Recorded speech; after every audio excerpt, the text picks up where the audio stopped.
الحمد لله رب العالمين والصلاة والسلام على رسوله الأمين وعلى آله وصحبه أجمعين. Nous continuons le livre de l'imam Muhammad ibn Ismail al-Bukhari rahimahullah ta'ala et nous étions à la première chaîne de transmission. Nous parlions des premiers rapporteurs, donc on a pu grâce à Allah parler de Al-Humaydi, Abdullah ibn Zubayr, du premier de qui rapporte l'imam al-Bukhari. Et nous allons aujourd'hui, Inch'Allah ta'ala, parler du deuxième et du troisième rapporteur.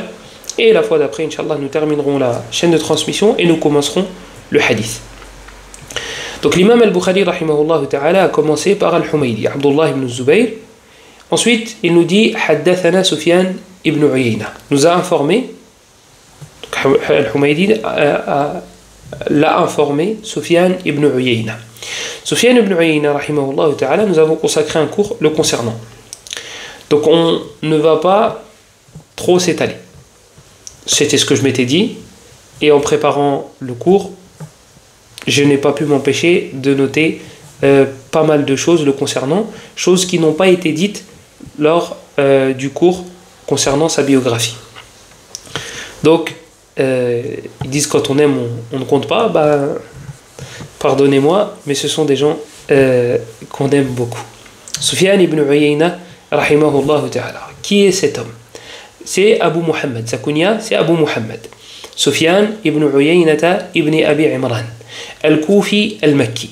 Donc il est né al-Kufa, en Irak. Mais il est considéré comme étant un Mecquois. Pourquoi? Parce qu'il est parti habiter à Mecca et il est resté là-bas jusqu'à ce qu'Allah subhanahu wa ta'ala le prenne auprès de lui. Et c'était le savant de la Mecque. À un point où Shafi'i rahimahullah ta'ala disait de lui Laoula Sufyan, la dhahaba ilm al-Hijaz. S'il n'y avait pas Sufyan à Mecca, la science serait partie. Et il a dit la même chose pour les gens de Médine concernant Malik.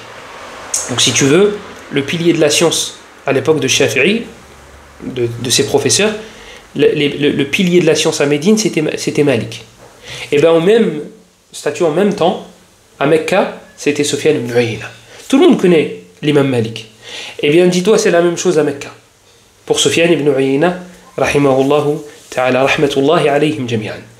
Et j'ai réuni en une phrase les mots qui se répètent chez les savants du hadith, concernant son tawthiq, concernant sa fiabilité, concernant son statut. Est-ce qu'il est apte à rapporter un hadith du prophète sallallahu alayhi wa sallam et à les mémoriser ou non? Parce qu'une personne peut être très bien envers Allah, très bonne, dans le sens où c'est une personne adoratrice, elle adore beaucoup Allah, elle va à la mosquée, elle est véridique dans ses propos, c'est une personne pieuse, mais ça ne va pas l'empêcher de se tromper dans le hadith du prophète sallallahu alayhi wa sallam. Pourquoi? Parce qu'elle n'a pas une bonne mémoire, parce qu'elle ne révise pas, parce que. Donc quand une personne réunit les deux, c'est nour ala nour, c'est lumière sur lumière. Donc là, yaghurrannak, ne te fais pas avoir, lorsque tu lis la biographie d'un rapporteur, par ses adorations. Ouais, il faisait ça, il priait 1000 rak'at surérogatoires, et il allait à la mosquée, il était bon vers ses parents, etc. Ça ne va pas me garantir sa fiabilité dans le hadith. La qualité de sa mémorisation. Il y a des personnes très pieuses qui ont une mauvaise mémoire. Il y a des personnes très pieuses qui n'apprennent pas la science. Donc, il faut faire attention à ne pas trop se concentrer sur ce point-là et délaisser le deuxième. Donc, quelles sont les paroles des savants du hadith au niveau de sa mémorisation, de sa capacité à maîtriser le hadith ou non? Alors, j'ai réuni ça avec quelques mots.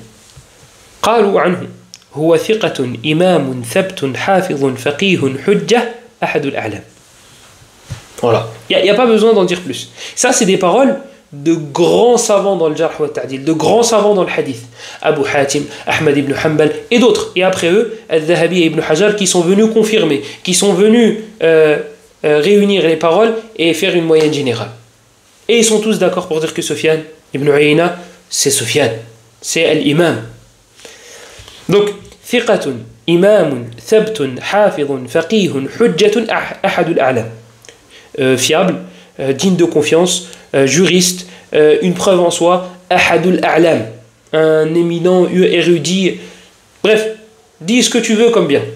Eh bien, Sofiane, il sera au-dessus. Sofiane, il sera au-dessus. Ibn Uyayna, rahimahullah ta'ala. بل قد بلغ توثيق العلماء له بأن فضلوه على بعض كبار المحدثين. Il a atteint un tel statut que des grands savants dans le hadith l'ont mis au-dessus de grands mémorisateurs. Tu vois, quand toi tu dis Fulan il joue bien au foot, bah, tu dis lui il est plus fort que Zidane. Et bien là c'est ça. Là c'est ça, pour vous rapprocher un petit peu l'exemple. Et pour ceux qui me connaissent, savent que mes références datent de 2006 dans le foot. Ils l'ont mis au-dessus de grands mémorisateurs. Voilà, pour montrer son statut, tu le connais pas? Bah attends, regarde. Tu connais tel là qui est un grand mémorisateur? Bah lui il est au-dessus. Le Bukhari, rahimahullah, qu'est-ce qu'il nous dit? Après c'est un problème si tu connais pas le Zidane là, dont il va te parler le Bukhari. Ça c'est un problème. Mais Inch'Allah, il va se régler. Nastabshir. On est très optimiste. La science du hadith est en train de revivre, alhamdulillah. Al-Bukhari, il te dit quoi? Il dit Huwa ahfadhu min Hammad ibn Zayd. Al-Bukhari, il te dit Sofiane, celui-là, il mémorise mieux que Hammad ibn Zayd. Il a une meilleure mémoire. Il maîtrise mieux le hadith que Hammad ibn Zayd. Tu sais qui est Hammad ibn Zayd? Dans les chaînes de transmission, il y a deux Hammad qui reviennent très souvent. Deux Hammad très forts. Il y en a d'autres, mais il y en a deux très forts qui reviennent. Hammad ibn Zayd et Hammad ibn Salama. Ça, c'est deux numéros 10, on va dire ça comme ça.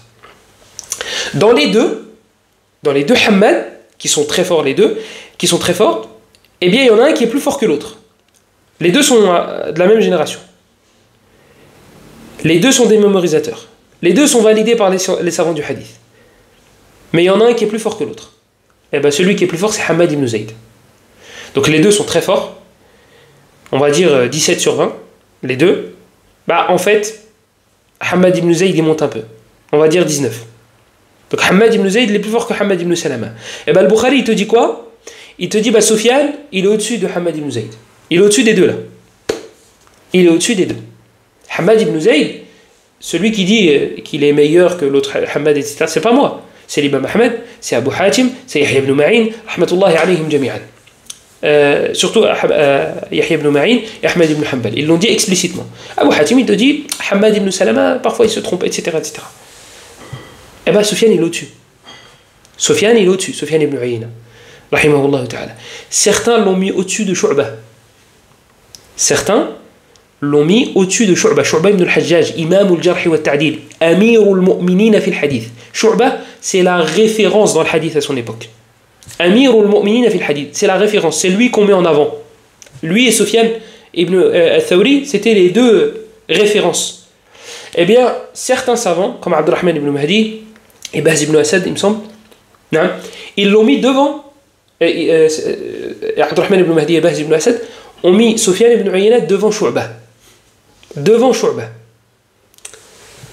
Taïb. On a vu dans le cours précédent qu'il y avait un qui lui ressemblait dans le nom. Sofiane al-Thawri. Là, je viens de prononcer son nom, là, il y a quelques secondes. Taïb, est-ce qu'on le met au-dessus de Sofiane al-Thawri? Alors moi, j'ai un amour particulier envers Sofiane al-Thawri, c'est comme ça.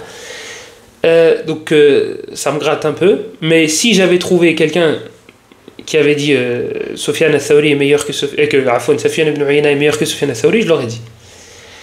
Mais je n'ai pas trouvé. Dans la mémorisation, dans le hifz et dans l'itqan, je n'ai trouvé personne. Dire que Sofiane ibn Uyayna est meilleur que Sofiane al-Thawri. Alhamdulillah, j'ai trouvé personne. Par contre, فضلوا سفيان بن عيينة على سفيان الثوري رحمة الله عليهما من جهة تفسيره للقرآن والحديث. Par contre, les savants ont mis Sufyan ibn Uyayna au-dessus de Sufyan al-Thawri dans un domaine. C'est quoi? C'est l'explication du Coran et du hadith. L'explication du Coran et du hadith. Amma la mémorisation, c'est Sufyan al-Thawri qui l'emporte. Amma l'explication, husnul bayan, une bonne façon de s'exprimer, d'expliquer, de citer le hadith, etc., c'est Sufyan ibn Uyayna qui l'emporte. Et ça, il y a une raison qui a été citée dans la biographie de Sufyan al-Thawri. Il y a une raison qui a été citée, chose pour laquelle il comprenait moins bien le Coran.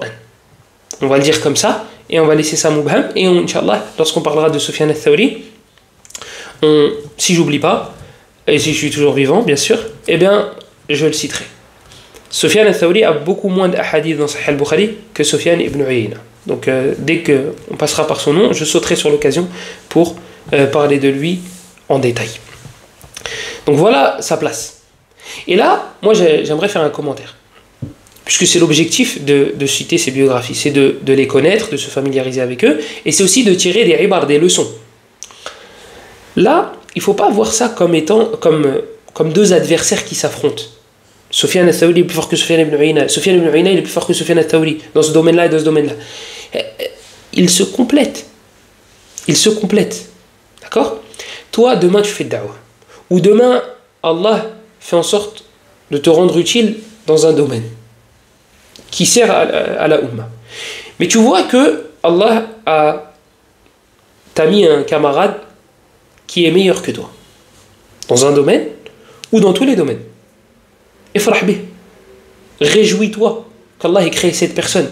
Parce que l'objectif, c'est pas que ton nom soit répandu. Hein?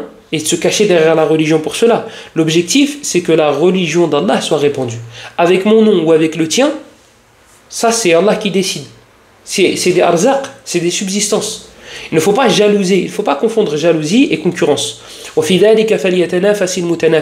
Lorsqu'Allah nous dit, et c'est dans cela que doivent se concurrencer, ceux qui veulent se concurrencer, concurrence n'est pas égale, n'est pas synonyme de je t'écrase. Non, nous on veut répandre la religion d'Allah. Taïb Allah il le fait via toi ou via moi. L'objectif c'est le même. Naam, je veux que ce soit via moi pour avoir plus de récompenses. Mais ça a été fait via toi. Et Allah il est où le problème? Ça va être une raison pour que je t'écrase et pour que je te mette en arrière ou que je te critique et que je mette ça sur le dos de la critique et l'éloge. Non mais c'est une matière, etc. Et tout le baratin que vous entendez lorsqu'il parle de ça. Non, ça ce sont des excuses. Le vrai mot c'est jalousie. Le vrai mot c'est jalousie. Et revenez vers les grands savants et vous allez voir ce qu'ils vont vous dire. Notamment le Mufti d'Arabie, Abdelaziz al-Sheikh, hafidhahullah ta'ala. La plupart du temps c'est ça, c'est de la jalousie. Mais on se cache derrière, ouais mais il a fait une erreur. Et depuis quand on justifie le fait de parler sur une personne parce qu'il a fait une erreur? Et vous allez voir dans les biographies des savants, vous allez voir des erreurs. Vous allez voir quel type d'erreur. Ça sert à rien que je cite pourquoi, comment ou des exemples de manière... Non, vous allez voir. Vous allez voir de manière détaillée. Qu'est-ce que les savants ont dit dans la biographie de Fulan ibn Fulan? Vous allez voir. Et est-ce que c'était des petites erreurs ou des grosses erreurs? Et vous allez voir comment les savants se sont comportés face à ces erreurs-là. Est-ce que ça a été un prétexte pour le jeter à la poubelle et pour... Tachafi, ah bah il a dit ça, donc il est comme ça, il est comme ça, il est comme ça. Quand est-ce qu'une erreur sera pardonnable et quand est-ce qu'elle ne sera pas pardonnable? Tous ces points-là qui ont été traités par les grands savants qadiman wa haditha. À l'époque, et il y a des siècles, et à notre époque. Et vous allez voir, Inch'Allah ta'ala. Si ce n'est pas une secte, ce qui nous est sorti là aujourd'hui, le venin et le poison qui émanent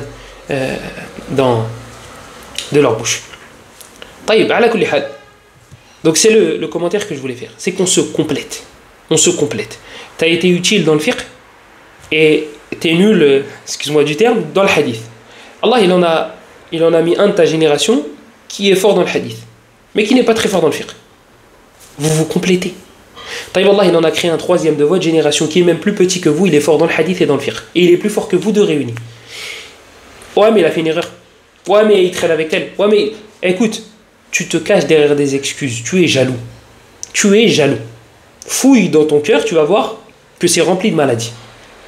Je ne dis pas que la mise en garde n'existe pas et que donc du coup comme il est fort dans le fiqh et dans le hadith, non. Ça c'est un autre... Et de toute façon, si tu veux comprendre de cette manière-là, c'est qu'il y a un problème dans ta compréhension. Donc là, on pointe du doigt des personnes qui sont de la sunna, qui ont la même croyance, mais qui se battent pour un oui ou pour un non. Bref, donc on se complète. On se complète. Réjouis-toi lorsque tu vois qu'Allah a fait en sorte que telle personne a été utile pour la Ummah. Parce que c'est notre objectif. C'est que tel soit utile pour la Ummah. La question que tu dois te poser, qu'est-ce que je peux laisser derrière moi pour la Ummah, au service de la Ummah? T'as pas réussi à le faire, bah Fulan il a réussi à le faire. Qu'est-ce que je vais faire? La réaction normale, bah, je vais lui mettre un tacle. Moi, j'ai pas réussi, bah lui, il faut pas qu'il réussisse. Ajibana. C'est étonnant. Donc, ils se complètent. Sufyan ibn Uyayna, il complète Sufyan al-Thawri. Sufyan al-Thawri, il complète Shu'ba. Shu'ba, il complète Hamad ibn Zayd. Hamad ibn Zayd, il complète Hamad ibn Salama. Et ainsi de suite. Et ainsi de suite. وكان يدلس. ذكر بعض العلماء كالنسائي والدارقطني والحاكم أنه كان يدلس ولكن لا يدلس إلا عن الثقات فلا يضره ذلك ولعلنا نؤجل الحديث عن هذا إن شاء الله تعالى لأنني لا أريد أن أفصل في هذا. Bref, la suite. Il disait, rahimahullah ta'ala, ما كتبت شيئا إلا حفظته قبل أن أكتبه. Ça c'est hadim. Ça c'est magnifique. Il disait, rahimahullah ta'ala, il n'y a pas une chose que j'ai voulu écrire pour la mémoriser sans que j'ai fini de la mémoriser avant de finir de l'écrire. Et lui va prendre des notes dans un cours. Là, les notes qu'il va prendre, il les a mémorisées avant même de les écrire. Peut-être pour réviser qu'il l'écrit. Ça te montre sa mémorisation et son itqan, rahimahullah ta'ala. Ali ibn al-Madini, rahimahullah ta'ala, qu'est-ce qu'il nous dit le concernant? كان إذا سئل عن شيء قال لا أحسن فنقول له من نسأل فيقول سل العلماء وسل الله التوفيق رحمه الله تعالى. Ali ibn al-Madini nous dit que lorsque Soufiane était questionné, il disait la uhsin, je sais pas répondre à ce genre de questions, je sais pas de. Ali ibn al-Madini il dit bah, on demande à qui alors? Il disait demande aux savants wasalillah at-tawfiq et demande à Allah la guidée, la droiture. Et ça m'a fait penser à une parole de Hassan al-Basri rahimahullah ta'ala. Vous voyez, la source est la même. C'est pour ça que, même s'il le disait différemment, il disait la même chose, les salafs. Hassan al-Basri, Sufyan ibn Uyayna, c'est pas du tout la même génération, pas du tout. Ils se sont jamais croisés. Hassan al-Basri, il est beaucoup plus grand, il a vu les compagnons du prophète, sallallahu alayhi wa sallam, certains compagnons. L'imam Ahmed dit qu'il en a vu 4. Sahha sama'u, qu'il a entendu de 4 compagnons. On parlera de ça, Inch'Allah. Donc ils sont pas de la même génération, Sufyan il est bien après. Mais pourtant, il y a beaucoup de choses qui se ressemblent. Hassan al-Basri, il y en a un. Non, enfin je pense pas, je sais pas si c'était pas précisé dans la biographie. Il y en a un qui a voulu lui embrasser la main. Et Hassan, il a enlevé sa main. Il dit, tu fais pas ce genre de choses. Mais le gars, il lui dit, mais n'est-ce pas autorisé d'embrasser les mains des savants? Hassan, il lui a dit, rahimahullah ta'ala, wa hal ra'ayta 'alima? Hassan al-Basri lui a dit mais est-ce que tu as vu un savant? Allez, tu veux m'embrasser la main? Tu me dis les savants on a le droit d'embrasser la main. Et c'est quoi le rapport avec moi? Hassan est en train de lui dire mais moi je suis un savant. Voilà. Alors qu'aujourd'hui أنا لا أختار تقبيل يد قطعها أجمل من تلك القبل. Je crois que c'est un truc comme ça le vers de poésie. Et moi je ne choisis pas le fait d'embrasser les mains. Les couper, pour moi, est plus joli à voir. Je préfère couper les mains que de les embrasser. Et pourquoi tu veux t'humilier à embrasser des mains et à faire un recours et à jeter... على كل حال. كان يقول رحمه الله تعالى غضب الله هو الداء الذي لا دواء له ومن استغنى بالله أحوج الله إليه الناس. Subhanallah. Une phrase. Tu réfléchis, tu médites sur leur phrase, t'en prends une. Tu peux en faire un shi'ar, tu peux en faire un étendard et un mode de vie. Un mode de vie. C'est pas pour ta semaine ou ta journée. Non, un mode de vie. Il disait Ghadabullah, la colère d'Allah, huwa ad-da'u alladhi la dawa'a lah. C'est la maladie de laquelle il n'y a pas de remède.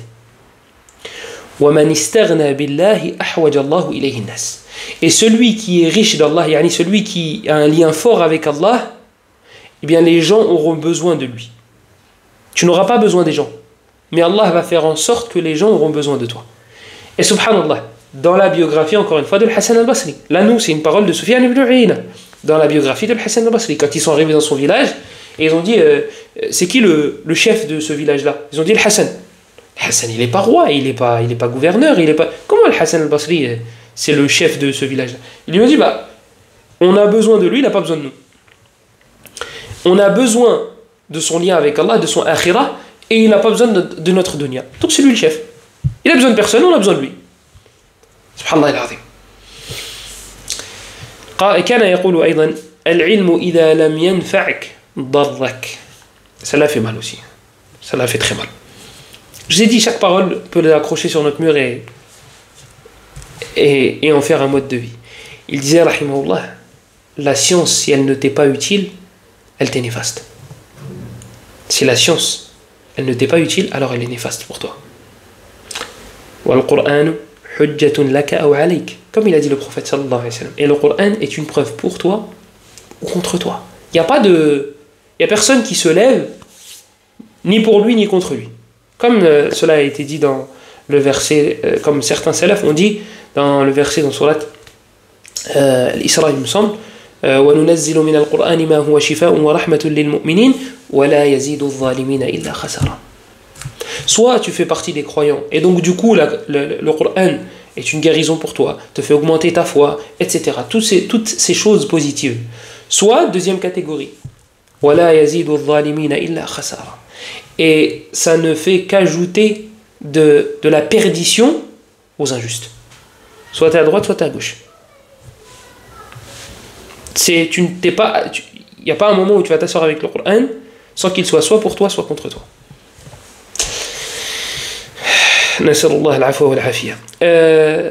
Et il disait, on va finir avec cette parole-là, Man ra'a annahu khayrun min ghayrihi faqad istakbar.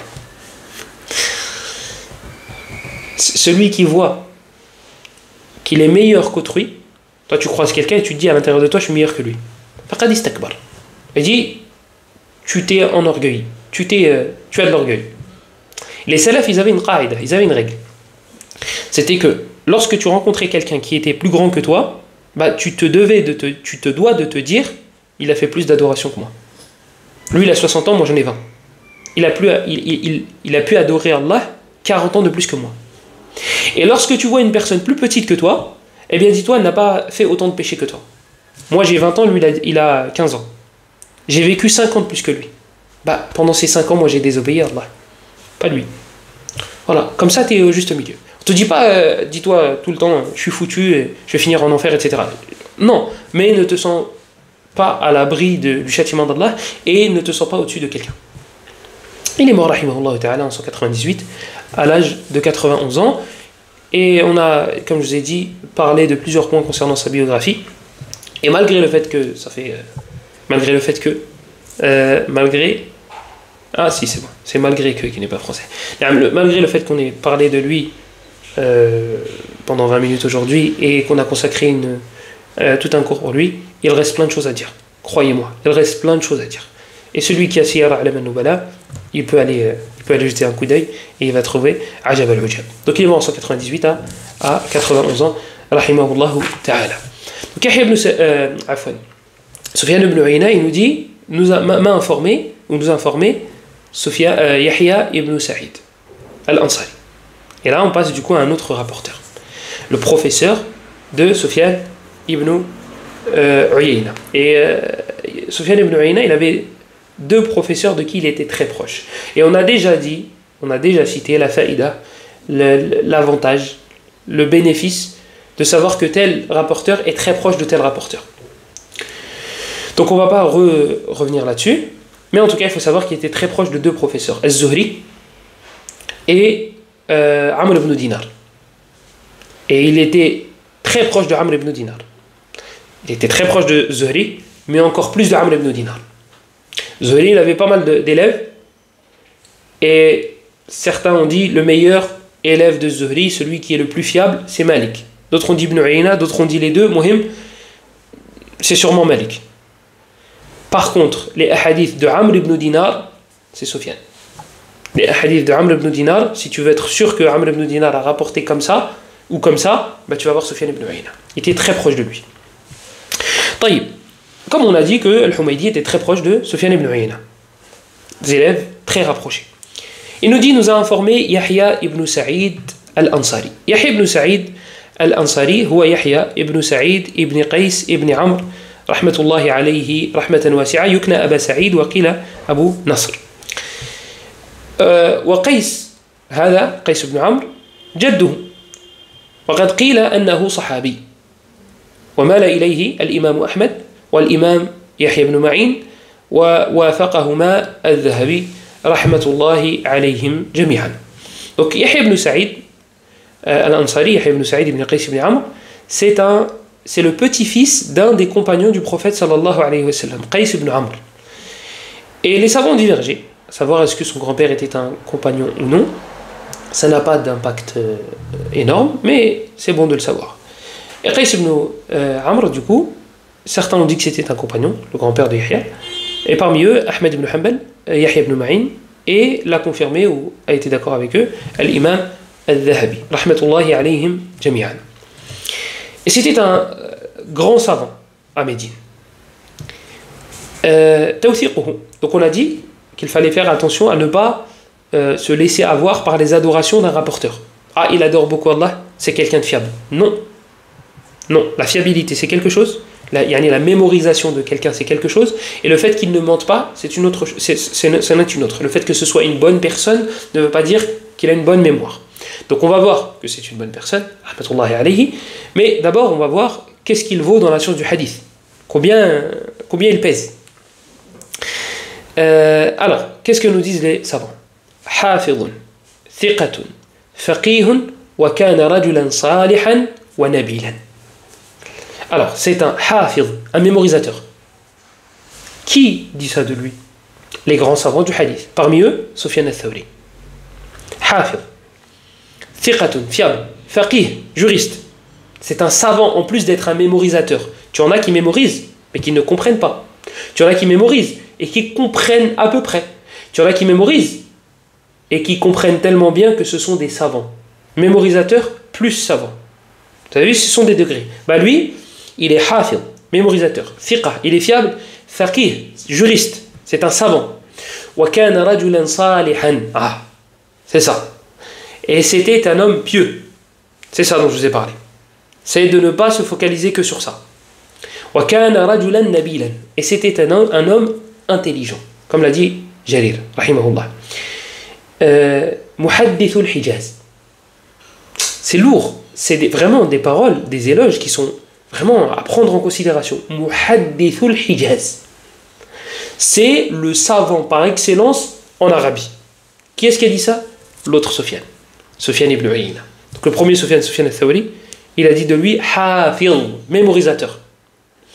Et le deuxième, Sufyan ibn Uyayna, celui qui est dans cette chaîne de transmission justement, il dit Muhaddithul Hijaz. C'est le muhaddith, c'est le spécialiste du hadith en Arabie. Je vous laisse imaginer à quelle époque il dit cela. وهو رحمه الله تعالى شيخ عالم المدينة وهو تلميذ الفقهاء السبعة. C'est le professeur du savant de Médine. C'est qui le savant de Médine à cette époque-là? Lui, c'est le professeur du savant de Médine. Allez, c'était un honneur d'être le professeur du savant de Médine. Le prof, c'est un honneur d'être son prof. C'est qui le savant de Médine? C'est Malik ibn Anas. Et bien Yahya ibn Sa'id, c'est son professeur. C'est son professeur. فهو شيخ عالم المدينة. C'est le professeur du savant de Médine. وتلميذ الفقهاء السبعة. Et c'est l'élève des 7 grands savants de Médine. Alors, si on va être un peu plus précis dans la définition, des 7 références de Médine. L'époque des tabi'in, il y en a 7, la fatwa est tournée autour d'eux à Médine. 7. Ils ont réuni la science des compagnons. Ces 7-là, à la mosquée de Médine, la fatwa est tournée autour de ces 7-là. Il n'y avait pas 7 savants à cette époque-là. Il n'y avait pas 7 savants. Ces 7-là se sont démarqués. Ces 7-là ont réuni la science des sahaba, la science des compagnons. Donc la fatwa est tournée autour de ces 7. Imagine-toi l'honneur. On te dit il y en a 7 là, et bien toi tu fais partie des 7. Et ça ce n'est pas difficile pour Allah. Fais les causes et sois véridique envers Allah. Invoque-le et implore-le d'être une référence de la Ummah de Muhammad sallallahu alayhi wa sallam, pas pour qu'on te montre du doigt, non, pour que tes récompenses soient multipliées. Pour qu'on te montre du doigt et que cela est dû au fait qu'Allah ait parlé de toi à Jibril et que Jibril ait parlé de toi aux anges et que les anges, et qu'après cela, Al-Qaboul, que l'acceptation sur terre t'ait été donnée. Dans cet objectif-là, dans ce but-là, dans cette vision, dans cette façon, avec cette façon de voir les choses, pas pour qu'on me montre du doigt. Donc ces 7-là, la fatwa tournait autour d'eux. Eh bien lui, c'est l'élève des 7. C'est l'élève des 7. Et Inch'Allah ta'ala, on aura l'occasion de parler des 7 en détail aussi. Abu Bakr, Ubaydullah, Urwa, Suleyman, Saïd et Kharija. Voilà, ça c'est une partie de leur nom et c'est une partie de... Mohim. On détaillera Inch'Allah ta'ala les 7. Concernant les 7. كان من أعلم الناس رحمه الله تعالى. قال حماد بن زيد قدم أيوب يعني السختياني رحمه الله تعالى. قدم أيوب من المدينة فقيل له من أفقه من خلفت بعدك أو بها يعني بالمدينة. قال يحيى بن سعيد الأنصاري. Ils ont dit à donc Hamad ibn Zayd il rapporte que Ayyub rahimahullah ta'ala est venu de Médine, Ayyub as-Sakhtiyani qui fait partie des professeurs de l'imam Malik. Et ils lui ont dit, qui as-tu laissé à Médine? Qui est la référence à Médine? T'es parti de Médine, t'es venu ici pour un voyage ou pour autre. Qui as-tu laissé là-bas de compétent? Quelqu'un en qui tu as vraiment confiance, scientifiquement parlant et religieusement parlant de manière plus générale. Il a dit Yahya ibn Sa'id al-Ansari. Yahya ibn Sa'id al-Ansari. Attention, Ayyub al-Sakhtiyani, ce n'est pas n'importe qui. S'il te sort un nom de sa bouche, c'est qu'il a vraiment confiance en lui, c'est qu'il l'a validé et c'est qu'il est digne d'être validé, ce personnage-là. Et un professeur se doit de valider des élèves pour qu'ils deviennent à leur tour des références. Le professeur a un impact énorme sur l'élève. Et le professeur a un impact énorme sur les gens. Donc quand lui va montrer quelqu'un du doigt, eh bien, ils vont suivre. Ils vont suivre. Et ça, le professeur le sait. Donc, soit il va le dire explicitement, soit il va le dire implicitement. Soit il va le faire comprendre, soit il va le dire concrètement ou explicitement. On raconte, et ça, c'est quelque chose que je n'ai pas encore, je n'ai pas vérifié. Ala kulli hal. Natasahalu fi mithli hadha. On n'est pas trop difficile dans ce genre de récit. Que l'imam Ahmad rahimahullah ta'ala, quand il allait pour mourir, ils lui ont dit on va questionner qui après toi? Il a dit Ishaq ibn Rahawi. Donc le savant se doit de faire ce genre de choses, le professeur se doit de faire ce genre de choses. Comme je vous ai dit, soit explicitement, soit implicitement. Comment on pourrait le faire implicitement? L'élève va être mis en avant par son professeur, va dire vas-y, donne un cours, et moi je suis présent. Les gens, quand ils vont voir ce mandat, quand ils vont voir ça là, ils vont se dire si le prof il est présent, c'est qu'il a validé là, c'est qu'il le laisse, c'est qu'il lui accorde de l'importance. Et ça a été fait par Ibn Abbas radiyallahu anhu. Il me semble que c'était Abdullah ibn Abbas avec un de ses élèves, il me semble que c'était Saïd. Il lui dit vas-y, donne le hadith alors que je suis là. Et l'élève, Saïd, il lui dit mais je vais pas donner le hadith alors que tu es là. Il lui dit si, donne-le et si tu te trompes, je vais te corriger. Voilà, ça c'est une façon de le mettre en avant. Et comme je l'ai dit, ça peut être explicité. À notre époque, Cheikh Ibn Uthaymin, rahimahullah ta'ala. Avant Cheikh Ibn Uthaymin, Cheikh Ibn Baz, rahimahullah ta'ala. Cheikh Ibn Baz a mis en avant Cheikh Ibn Uthaymin. Récemment, je suis tombé sur un audio où Cheikh Ibn Baz il est questionné sur quelque chose et il y avait Cheikh Ibn Uthaymin. Donc Cheikh Ibn Baz il répond et ensuite il dit si le Cheikh Ibn Uthaymin a quelque chose à ajouter, falyatafaddal. Alors qu'il le fasse. Et Cheikh Ibn Uthaymin, il a rajouté quelque chose, il a rajouté un détail. Et vous entendez Cheikh Ibn Baz qui valide la réponse, etc. Toi, tu vois ça. Tu connais pas Cheikh Ibn Uthaymin, tu connais que Cheikh Ibn Baz. Qu'est-ce que tu vas te dire? Tu vas dire Cheikh Ibn Baz, il a confiance en ce Cheikh-là. Cheikh Ibn Baz, il le valide. Ah, en plus, c'est son élève. Ah, c'est sûr, il l'a mis en avant parce qu'il a, etc., etc., etc. Donc, ça, tu vois, c'est une chose qui est soit implicite, soit explicite. Ça dépend de ta vue. Si tu vois mal et tu prends du temps à comprendre les choses, peut-être que pour toi, ça va être implicite. Et Cheikh Ibn Uthaymin, rahimahullah ta'ala, lorsqu'il était sur son lit et qu'il allait, pas longtemps avant de mourir, ils lui ont posé la question, vers qui on revient après toi? Et il a cité 3 noms. Un que vous connaissez tous, et 2 que malheureusement on ne connaît pas tous. Dans la da'wa francophone, dans le public francophone, on n'entend pas souvent parler des 2 autres, des 2 derniers que je vais citer. Pourquoi? Parce que ce ne sont pas des clasheurs, ce ne sont pas des mises en gardistes, ce ne sont pas des pros de la médisance. Au contraire, ils s'y opposent. Et donc du coup, ils sont pas très... Voilà. Bon, Cheikh Fawzan, c'est le premier.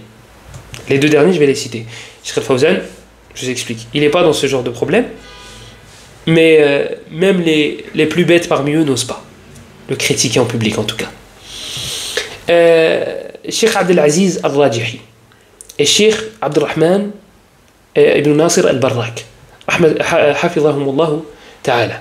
Qu'Allah les préserve, les 3. On peut dire rahimahumullah, parce qu'on a besoin de la miséricorde d'Allah, qu'ils soient vivants ou qu'ils soient décédés. Qu'on soit vivant ou décédé. Ce sont 3 grands savants vers qui Cheikh Ibn Uthaymin a dit de revenir. Abdurrahman al-Barrak, Abdelaziz al-Rajihi et Salih al-Fawzan. Qu'Allah les préserve. Et moi, je vous conseille de revenir vers leurs ouvrages, de revenir vers leurs audios, de revenir vers eux. Ce sont des grands savants, ce sont des sommités. Et on n'a pas besoin que ces trucs-là les mettent en avant. C'est Allah qui élève. Ce sont des grands savants. Ils ont été critiqués par des petits. لا يضرهم ذلك. ما يضر البحر أن أمسى زاخرة أن رمى ما يضر البحر أمسى زاخرة أن رمى فيه غلام بحجر. Bref, celui qui a compris, tant mieux, et celui qui n'a pas compris, tant pis. Ce sont des grands savants, ce sont des références. Revenez vers eux. Vous avez des questions, si vous êtes arabophone, contactez-les. Vous voulez des ouvrages simples et accessibles, revenez vers leurs explications. Abdurrahman al-Barrak, j'aime beaucoup ces explications de les 3 fondements, Kashf al-Shubuhat, etc., etc. Al-Nawaqid al-Islam, il rapporte souvent des versets. Donc toi, ça te fait une bonne base. Tu as les paroles de l'auteur et tu as des versets à l'appui. Et il n'en ramène pas trop et il n'en ramène pas assez. Donc ça, c'est bien pour te former. Mets-le en niveau intermédiaire si tu veux. Abdelaziz al-Rajihi, hafidhahullah, c'est plus simple. Tu peux le mettre en niveau 1. Et en niveau intermédiaire, niveau 2, tu peux mettre Abdurrahman al-Barrak, même si, j'insiste, il ne rentre pas énormément dans les détails. Ça reste du contenu très accessible. Et c'est une des raisons qui fait que je l'aime beaucoup et que je les aime beaucoup, qu'Allah les préserve. Cheikh Al-Fawzan, ce qui est bien, c'est que, j'en profite pour faire un petit commentaire, ce qui est bien, c'est que il fait des explications détaillées et il fait des explications pour les débutants, notamment les 3 fondements. Quand tu lis, tu comprends, c'est très simple. Certains frères m'ont même dit c'est trop simple, c'est tellement simple qu'on a besoin d'explications. Moi, c'est pas comme ça que je le vois, mais en tout cas, c'est très simple et c'est très accessible. Mais quand on regarde par exemple son livre, son explication de Kitab Tawhid, vous voyez qu'il en a une très résumée et il en a une qui fait 2 volumes. Donc il a cette cette souplesse où il va t'expliquer quelque chose brièvement, sans rentrer dans les détails. Et si tu veux du niveau, il va élever le niveau. Et tu vois aussi dans ses questions-réponses. Tu vois, la plupart du temps, il fait très simple. Et il peut te détailler, il peut rentrer dans les détails sans aucun problème. Qu'Allah les préserve. Hafidhahumullah ta'ala. نعم. قال أحدهم سمعنا صائحا في المسجد الحرام أيام مروان يقول لا يفتي الحاج في المسجد إلا يحيى وعبيد ومالك. عبيد الله. Je notais Ubayd. On a entendu, il y en a un qui rapporte que pendant le Hajj, donc il y a beaucoup de personnes, beaucoup plus que le restant de l'année. Et pareil, on est à l'époque des tabi'in, on est à l'époque où les savants sont très répandus, ils ont entendu quelqu'un parler, annoncer, si vous préférez, quelque chose à haute voix, dans la mosquée du prophète sallallahu alayhi wa sallam à Mecca. La yufti al-hajja illa. Donc, personne ne fait de fatwa pour les gens qui sont venus faire le hajj, excepté 3 personnes. Tu t'imagines Il y a plein de savants là.